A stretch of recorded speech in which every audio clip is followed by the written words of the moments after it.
Look at a gate hinge, a bicycle frame, or the steel railing on a bridge. Where the pieces of metal meet, there is usually a seam, slightly raised, rough textured, sometimes dark. It looks like the hardest part of the whole structure. That seam is a weld, and the instinct that it is the strongest point is understandable. Welding fuses metal together. The joint looks continuous. There are no bolts to loosen, no adhesive to degrade. It seems like the material has simply become one thing. But welds fail. Bridges crack at their joints. Ships fracture along their seams. Platforms collapse at attachment points. And when investigators look for the cause, they often find it not in the visible part of the weld, but inside it. If a weld is supposed to hold metal together, why does it sometimes become the weakest point in an entire structure? Let's get into it right here on Small Things.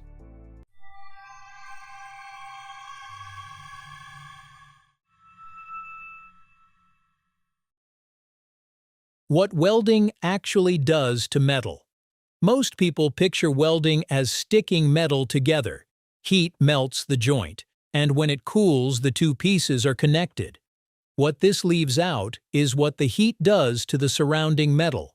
When a weld is made, the material experiences a temperature gradient from extremely hot at the center to ambient temperature further away. This creates three distinct zones. The base metal, far from the weld, is unaffected. The fusion zone at the center is where base and filler metal melted together and solidified into a new material. Between them lies the heat-affected zone. Metal that was not hot enough to melt, but was hot enough for its microstructure to change.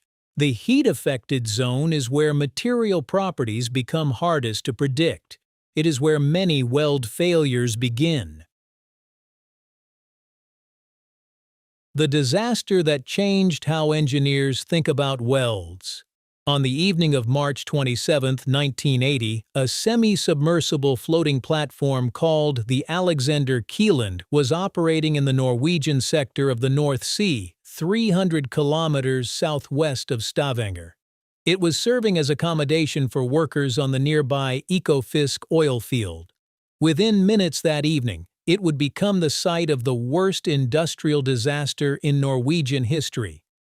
The investigation that followed traced the failure to a small hydrophone, a sensor used to detect acoustic signals from the seabed for positioning purposes. To mount this sensor, a small steel tube had been welded directly to the surface of one of the platform's horizontal structural bracing members using fillet welds. The sensor weighed only a few kilograms and was not considered a structural component in any meaningful sense. Because the attachment was considered minor, it was not subject to the same level of welding procedure control or inspection as the platform's primary structural welds. Nobody formally assessed whether placing a welded attachment at that location on a highly stressed member was a sound engineering decision. As a result, the weld contained defects that went undetected during fabrication. Under the constant cyclic loading from wave action pushing and pulling on the platform through years of service, a crack initiated at one of those defects and grew slowly until the bracing member could no longer carry its load and fractured. The load redistributed to the adjacent members. They failed in quick succession. One of the 5 primary columns supporting the platform broke away. 20 minutes after the first fracture, the platform capsized. Of the 212 people on board, 123 died. What made this disaster particularly difficult to absorb was how ordinary the error looked in hindsight. The hydrophone was a minor piece of equipment. The weld attaching it was small. Nobody had considered it worth the scrutiny given to primary structural welds. That judgment, that some welds are too minor to matter, was the assumption the investigation dismantled. The findings led to significant changes in offshore structural codes. Requirements for inspecting attachment welds on highly stressed members were tightened. Design codes were updated to require that any welded attachment in a critical load path be assessed as a structural decision, not an afterthought.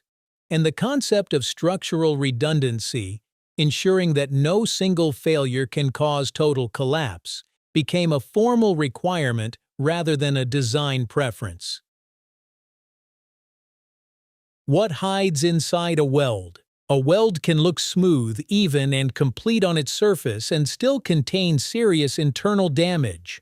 Understanding why requires looking at the 5 main types of flaws that can form during welding. Cracks are the most serious. They form in 2 ways. Hot cracking happens during the welding process itself, when regions of the weld pool solidify at different rates. As the metal contracts while cooling, the last areas to solidify can be pulled apart, leaving microscopic tears through the weld. Cold cracking happens after the weld has cooled, when hydrogen that was introduced during welding diffuses into brittle regions of the material and, under tensile stress, initiates cracks that may not appear until hours or even days later. Lack of fusion occurs when the weld metal fails to bond properly to the base metal or to a previous weld pass, usually because of surface contamination or insufficient heat. The result is an internal, unbonded interface that behaves mechanically like a crack, even though the weld looks intact from above. Lack of penetration is a related problem at the root of the weld, where the arc did not reach deep enough to fuse the base metal fully. Like lack of fusion, the surface of the weld can appear complete while the interior contains an unbonded region that behaves as a crack initiation site under cyclic load. Porosity forms when gas becomes trapped in the solidifying weld pool, leaving small voids through the weld metal. Slag inclusions form in flux-based welding processes when residual slag is not expelled before the metal solidifies, leaving non-metallic pockets inside the weld. Both reduce the effective cross-section and create sites where stress concentrates. All of these flaws act as stress concentrators. Under load, stress builds up around a flaw the same way tension builds up around a notch cut into paper. Each load cycle stretches that notch a fraction more. Over months or years, the flaw grows until the material can no longer carry the load and fractures. This is fatigue failure, and it is particularly dangerous because the structure can appear perfectly healthy until the moment it does not. The surface tells you almost nothing. Most people confronted with the Kielland story ask the same question. How does a crack in one small weld bring down an entire platform? A structure that massive must have backup. Losing one member cannot mean losing everything. In a well-designed structure, it does not. The Kielland was not well designed in this respect. The concept is called structural redundancy. A redundant structure has multiple load paths. If one member fails, the load redistributes through alternative routes and the structure survives. Engineers design for redundancy because no structure can be guaranteed free of defects or unexpected loads. The assumption is not that nothing will ever fail. It is that when something does, the structure has somewhere else to send the load. The Kielland's bracing had no meaningful redundancy at the critical point. When the cracked member fractured, the load had nowhere to go. This is why a tiny weld can break a giant structure. The weld did not need to be carrying much. It only needed to be the starting point for a crack in a member the rest of the structure depended on completely. A chain where every link is essential has no tolerance for the failure of even the smallest one. The weld was small. Its role in the load path was not. Finding flaws before they find you. Today, you will find two practices in any serious structural welding program that exist specifically because surface inspection is not enough. The first is non-destructive testing. Ultrasonic testing works by sending high-frequency sound waves into the body of a weld. When those waves encounter a discontinuity inside the metal, whether a crack, a lack of fusion, or a pocket of porosity, part of the signal reflects back to the probe. By measuring the time it takes for the echo to return and the strength of the reflected signal, inspectors can determine whether an internal flaw is present, roughly where it is, and how large it might be.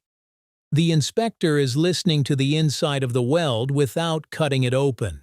On critical structural welds, this is not optional, it is the standard. The second is the welding procedure specification. Before a critical weld is made on a structural project, a document is prepared that specifies every parameter of the process: joint preparation, preheat temperature, filler material, welding speed, number of passes, and post-weld heat treatment if required. The procedure is developed by a welding engineer and qualified through testing before it is issued to the welder. Its purpose is to reduce the probability of defects forming in the first place, because even the best inspection will occasionally miss something that a good procedure would have prevented. On the Kielland, neither of these safeguards was applied to the hydrophone attachment weld. That absence was not a technical failure. It was a failure of judgment about which welds mattered.